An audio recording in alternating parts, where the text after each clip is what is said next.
Saudi রাজতন্ত্রের কট্টর সমালোচক সাংবাদিক জামাল খাশোগি 2018 সালে তুরস্কের ইস্তাম্বুলের সৌদি কনসুলেটে খুন হন, যা নিয়ে বিশ্বব্যাপী তোলপাড় শুরু হয়। যুক্তরাষ্ট্রের গোয়েন্দা সংস্থা সিআইএ দাবি করে, সৌদি যুবরাজ মোহাম্মদ বিন সালমানের নির্দেশেই খাশোগিকে হত্যা করা হয়। এরপর থেকেই তীব্র সমালোচনার মুখে পড়েন যুবরাজ।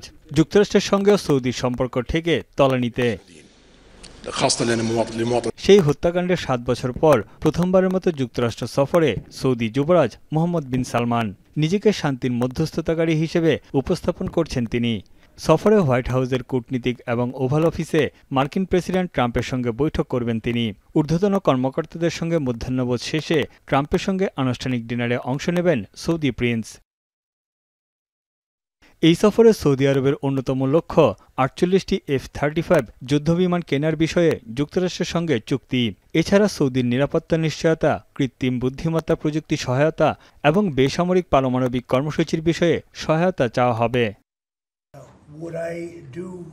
তবে বৈঠকের আগেই মার্কিন যুদ্ধবিমান F-35 বিক্রির ঘোষণা দিলেন ট্রাম্প, যা মধ্যপ্রাচ্যে সামরিক ভারসাম্য আনবে বলেও মন্তব্য করেন তিনি।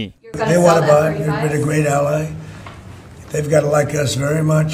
Look at the Iran situation, what we did in terms of obliterating, we obliterated their nuclear capability. গেল মে মাসে ট্রাম্পের সৌদি সফরের সময় যুক্তরাষ্ট্রে $600 বিলিয়ন বিনিয়োগের প্রতিশ্রুতি দিয়েছিল রিয়াদ। এই সফরের মধ্য দিয়ে তা বাস্তবায়নের আশা করছে হোয়াইট হাউস। এছাড়াও সৌদি আরবকে ইসরায়েলের সঙ্গে সম্পর্ক স্বাভাবিক করতে আব্রাহাম চুক্তিতে রাজি করানোর চেষ্টা করবে যুক্তরাষ্ট্র। মধ্যপ্রাচ্যে বৃহত্তর শান্তির জন্য সৌদির অংশগ্রহণকে গুরুত্বপূর্ণ বলে মনে করেন ট্রাম্প। এদিকে সৌদিকে F-35 যুদ্ধবিমান দেওয়ার ঘোষণায় আপত্তি জানিয়েছে ইসরায়েল। মধ্যপ্রাচ্যে একমাত্র ইসরায়েলের কাছেই এই অত্যাধুনিক যুদ্ধবিমান রয়েছে। তেল আবিবের অভিযোগ, ওয়াশিংটন রিয়াদের সম্ভাব্য অস্ত্র চুক্তি ইসরায়েলকে রক্ষায় মার্কিন নীতিকে প্রশ্নের মুখে ফেলবে। তবে বিশ্লেষকরা বলছেন, এই সফরের মধ্য দিয়ে যুক্তরাষ্ট্র সৌদি আরবের সম্পর্কের তিক্ততা কাটিয়ে উঠবে। সৌদির সঙ্গে যুক্তরাষ্ট্রের সম্পর্ক পুরোটাই ব্যবসায়িক। এখানে মানবাধিকারের বিষয়গুলো কোনো গুরুত্ব নেই বলেও মত এই রাজনৈতিক বিশ্লেষকের। I think the Trump administration is much more transactional with respect to Saudi Arabia. As with the first term for President Trump, there's really no emphasis on human rights. সংস্কারবাদী এবং স্বৈরশাসক দুই পরিচয়েই সৌদির আধুনিক ইতিহাসের সবচেয়ে গুরুত্বপূর্ণ ও সাহসী নেতা হিসেবে আবির্ভূত হয়েছেন মোহাম্মদ বিন সালমান।